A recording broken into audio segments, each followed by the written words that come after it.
Introvert होना या extrovert होना होता है, ये पर्सनालिटी ट्रेट्स हैं, ये कोई डिसऑर्डर नहीं है। तो ये बहुत सारे जो आर्टिस्ट, शायर, लिखारी, रिसर्चर्स, ये तमाम वो लोग हैं जो कि इंट्रोवर्ट्स होते हैं। इवन के लीडर्स भी, गहमा गहमी है, भीड़ है, लोग गपशप कर रहे हैं, मसरूफ है, लेकिन कुछ लोग खामोश हैं। शाइनेस होना भी एक ट्रेट है, पर्सनालिटी ट्रेट है, लेकिन उसको इम्पोज कर देना कि ये शाइनेस जो है ये इसका पार्ट है, वो उसके लिए गलत है। ब्रेक के बाद दोबारा से आपको खुशामदीद कहते हैं व्यूअर्स। आज 2 जनवरी 2026 को दुनिया भर में मनाया जा रहा है वर्ल्ड इंट्रोवर्ट डे। एक ऐसा दिन जो हमें याद दिलाता है कि हर तब्दीली शोर से नहीं आती, कुछ इनकलाब खामोशी से भी जन्म लेते हैं। और इस साल का तो जनाब थीम है क्वाइटली चेंजिंग टुमारो, यानी वो लोग जो गहरी सोच, तख्लीकी जहन और पुरसुकून मगर मौसर क़यादत के जरिए कल को बेहतर बना रहे हैं। ज़बरदस्त जी। और इंट्रोवर्ट्स जो अपनी रफ्तार से चलते हैं, सोच समझ कर फैसले करते हैं और बग़ैर शोर किए दुनिया पर मुस्बत असर छोड़ते हैं। आज के सेगमेंट में हम जानेंगे कि इंट्रोवर्ट होना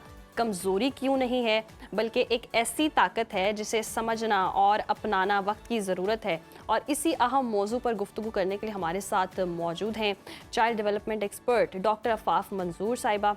आफाफ साहिबा, बहुत शुक्रिया आपके वक्त का। वेलकम टू सुनो पाकिस्तान। सबसे पहले तो ये बताइएगा कि इंट्रोवर्ट असल में कौन होते हैं और हमारे मुआशरे में ये तसव्वुर कैसे बना है कि खामोश रहना कमज़ोरी है?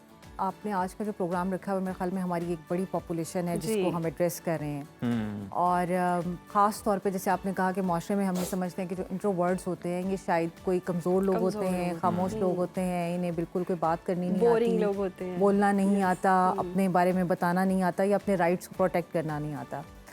ऐसा बिल्कुल नहीं है। सबसे पहले तो हम ये बात करते हैं कि जो भी इंट्रोवर्ट होना या एक्सट्रोवर्ट होना होता है ये पर्सनालिटी ट्रेट्स हैं, ये कोई डिसऑर्डर नहीं है, कोई ऐसी खामी नहीं है, जैसे आपने कहा कोई कमज़ोरी नहीं है, बल्कि एक डिफरेंट टाइप ऑफ पर्सनालिटी है। तो हम में से बहुत सारे लोग हैं जो कि इंट्रोवर्ट्स होते हैं।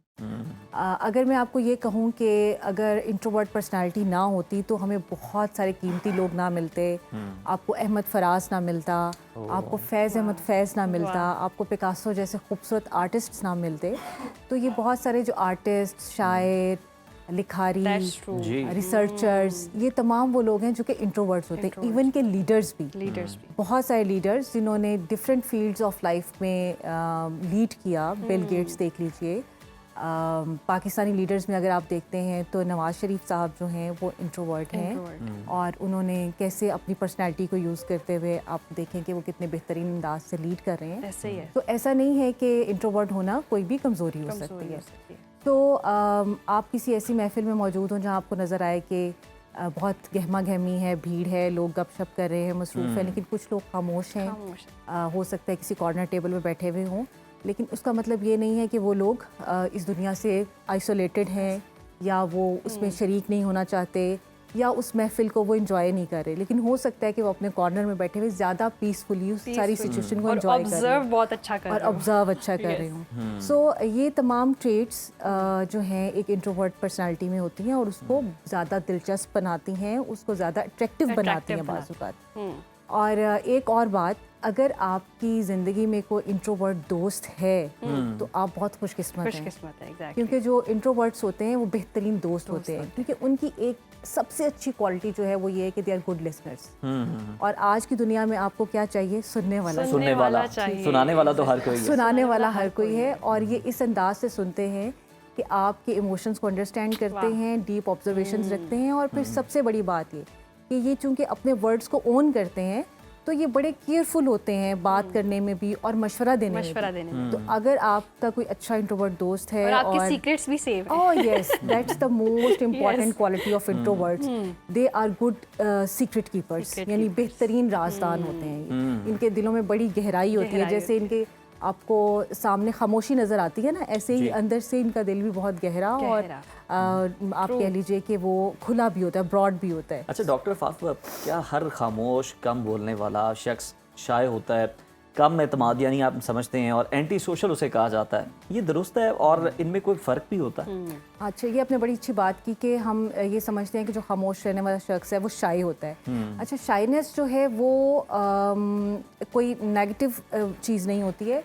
अब अगर हम बाज़ औक़ात ये देखते हैं कि बच्चे हैं घरों में और बच्चों में पेरेंट्स को ये नज़र आता है कि मेरा ये बच्चा बहुत शर्मीला है, ये तो जो है ना, वो जैसे हम पहले भी अक्सर बात करते हैं कि सामने बुला के कहते हैं चलो बेटे टेबल सुनाओ, कोई पोइम सुनाओ, ठीक है। ABC अब सुनाओ, हाँ, पूरी याद अच्छा वो करनी। माँ बाप उस बच्चे को बड़ा फौरी तौर पे अप्रिशिएट करते हैं कि हाँ ये तो देखो फौरन से सुना देता है, ये वाला बच्चा मेरा बड़ा शर्मीला है, ये जो है ना ये नहीं सामने आता, ये नहीं सुनाता किसी को। लेकिन इसका हरगिज़ मतलब ये नहीं है कि उसकी जो शाइनेस है उसकी वजह से उसको आता नहीं है, तो वो इस वजह से नहीं सुना रहा। तो शाइनेस होना भी एक ट्रेट है, पर्सनैलिटी ट्रेट है। लेकिन अगर आप उसको नेगेटिव इन्वायरमेंट देते हैं, आप उसको नेगेटिवली पोर्ट्रे करते हैं, तो वो आपकी पर्सनैलिटी को आप दबा सकती है। वो शाइनेस जो है वो through out the long life आपके साथ चल सकती है। सो उसको एग्जैजरेट करना या उसको इम्पोज कर देना कि ये शाइनेस जो है ये इसका पार्ट है, वो उसके लिए गलत हो और वो सकती फिर है। इस तरह इतना ज़्यादा कर दिया जाता है कि वो चाइल्डहुड ट्रॉमा में भी कन्वर्ट हो जाता है। अच्छा, हमारे माशरे में इंट्रोवर्ट्स को कौन सी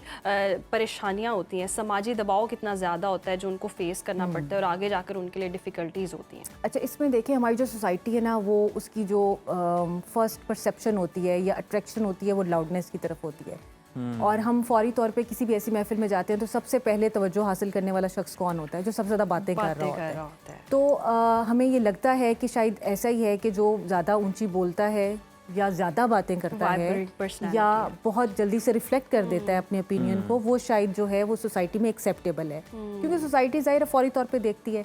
अब इस तरह से आप देखें कि हो सकता है कि जैसे एक कॉन्सेप्ट ये भी बड़ा आता है कि शायद जो इंट्रोवर्ट्स हैं वो सोशल मीडिया यूज़ नहीं करते हैं और वो सोशली एक्टिव नहीं होती। ऐसा नहीं है, वो सोशल मीडिया भी यूज़ कर रहे होते हैं, लेकिन हो सकता है कि वो उस तरह यूज़ ना कर रहे हो जैसे कि एक एक्सट्रोवर्ट कर रहा है और कि फिर उसने लोगों को ऐलान करना पड़ता है दिन में कि 100 स्ट्रीक्स जो लगानी खामोश है। लोग हैं उन्हें निकालने का वक्त हुआ चाहता है प्रोफाइल से।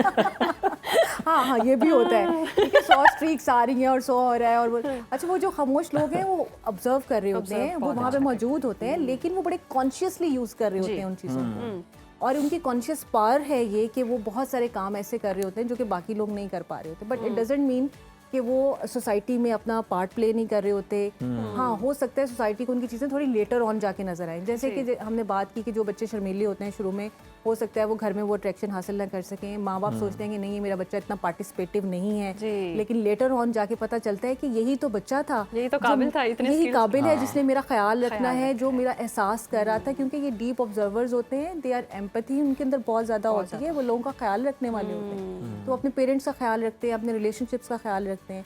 और जो एक्सट्रोवर्ट होते हैं वो अक्सर बोल बोल बोल बोल के बस खुश कर देते हैं, राजी बोल के खुश कर देते हैं। हाँ बिल्कुल, शायद आप ये वाला एक कॉमन फ्रेज जो बड़ा है कि वो सबको खुश रखना है, वो ये वाला काम कर पंजाबी का मुहावरा भी ना कि गल्ला दा खटिया खाना।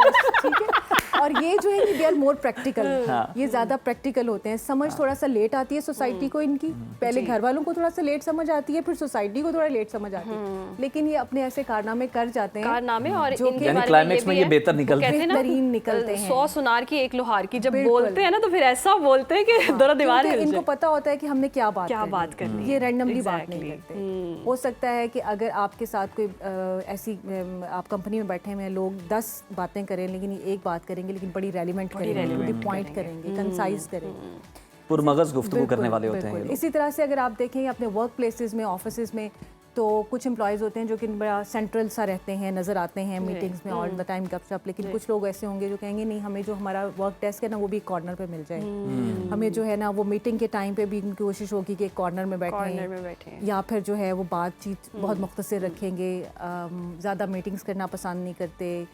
आपको डेली हो सकता है आपको चाय के टाइम पे ना मिलें, लेकिन अपना काम कहीं बैठे हुए बड़े परफेक्ट अंदाज से कर रहे होंगे, तो ये सॉलिट्यूड में ग्रो करते हैं, लोनलीनेस में इनको पावर मिलती है, उसको अंदर एक्सेल करते हैं। फिर आप देखें बहुत सारे जो हमारे बहुत सारे क्या बल्कि तमाम ही जो औलिया इकराम थे, जो सूफी हजरात हैं, उनके अंदर यही पर्सनालिटी ट्रेट होती है, वो इसी पर्सनालिटी ट्रेट को यूज़ करते हुए इन्फ्लुएंस कर रहे होते हैं, और उनका इम्पैक्ट सोसाइटी पे कितना ज़्यादा होता है, बाकी तमाम लोगों से बहुत ज़्यादा होता है। तभी तो कहा जाता है कि कम बोलना में समझदारी और भलाई भी है, सोच कर जो बोलता है वो कम से कम फायदा हासिल करता है। पहले सोचो, तोलो, फिर बोलो। और ये वाकई ऐसा करते हैं। और फिर भी इनको थोड़ा सा क्रिटिसाइज, ज़रा खुल के बोलो, बात तो ठीक से करो, मतलब कॉन्फिडेंस की कमी है, हमारा मुआशरा जिस तरह से ट्रीट कर रहा होता है वो कहीं ना कहीं इनको नेगेटिवली कर रहा होता है, और हालांकि हर चीज़ पॉजिटिव इनमें होती है। और देखिए मुआशरे में कौन है, मुआशरे में जब आप छोटी उम्र में हैं तो माशरा बनता है सबसे पहले घर और उसके बाद स्कूल। तो घर में भी बार बार मतलब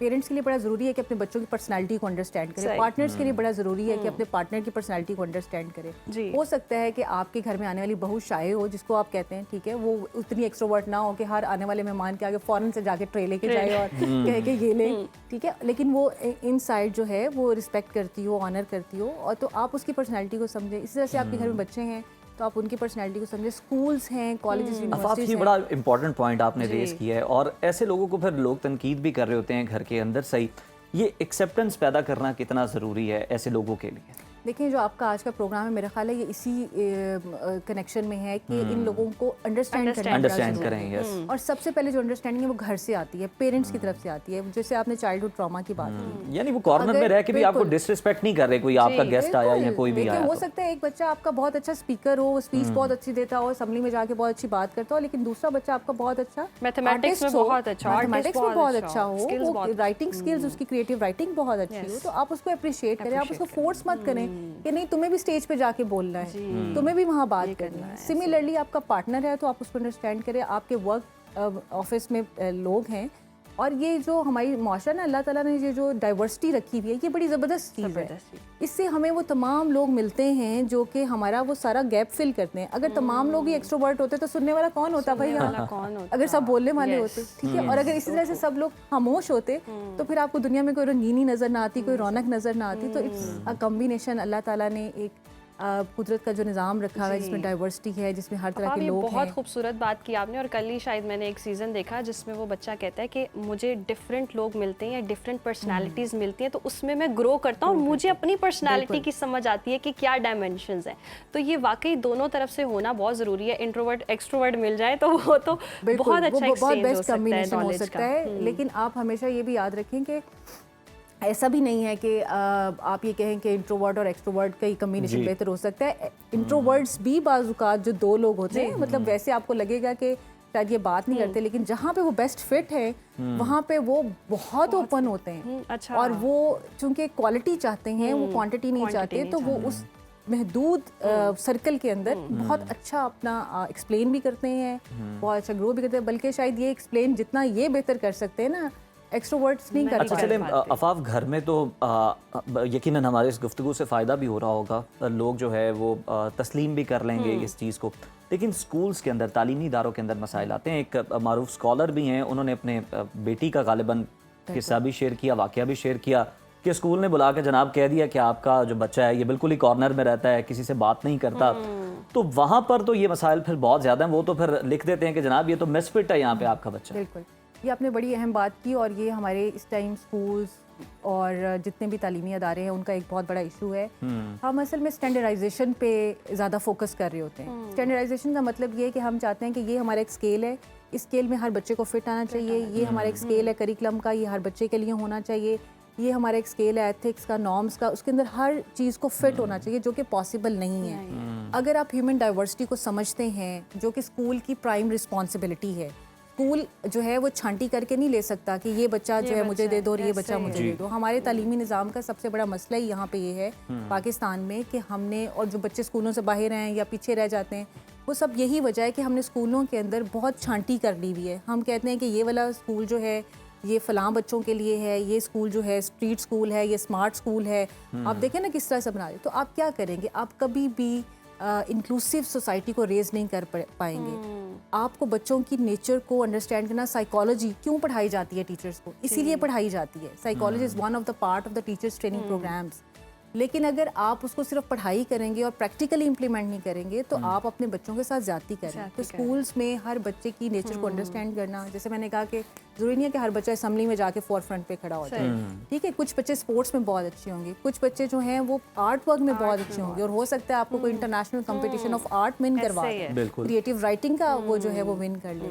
इस तरह से हो सकता है कि कुछ बच्चों को भी एक्सप्लोर करने में ज़्यादा टाइम चाहिए, वो आपकी पेस के साथ ना चल रहे हो, स्कूल की रिक्वायरमेंट के साथ ना चल रहे हो, लेकिन इसका मतलब ये नहीं है कि आप उन्हें स्कूल से बाहर बजाय आप तख्लीकी सलाहियतें निखारें हैं, आप दबा रहे होते हैं। ऐसे भी होता है कि माइट बी पॉसिबल कि वो जो इंट्रोवर्ट्स होते हैं वो कहीं ना कहीं एक बैलेंस जगह पर आकर रुक जाएं या लर्न कर रहे हो, वो ऑब्जर्व कर रहे हो और वो सीख रहे हो। स्पीड भी मैटर करती है ना, हर एक की स्पीड भी डिफरेंट हो सकती है, मौका ही नहीं उस तरह से दिया और हो सकता है उन्हें वो मौका ना दिया जाए। आप किसी साइलेंट कॉर्नर में बैठे हुए बच्चे को जाके आप पूछें तो सही ना, वो क्या कर रहा है, वो क्या सोच रहा है।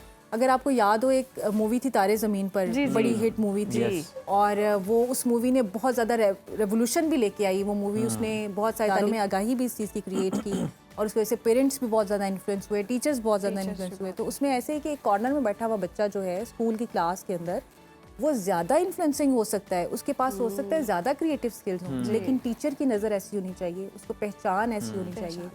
उस्ताद का काम यही है कि छुपी हुई सलाहितें हैं बच्चे के अंदर, उसको निखारे, उसको उभारे, और इसी तरह से पेरेंट्स भी ऐसे सब चीज़ें क्लियर नहीं होती दुरुस्त सामने। फरमाया आपने, बहुत खूबसूरत बात, बहुत शुक्रिया फाफ आपके वक्त का।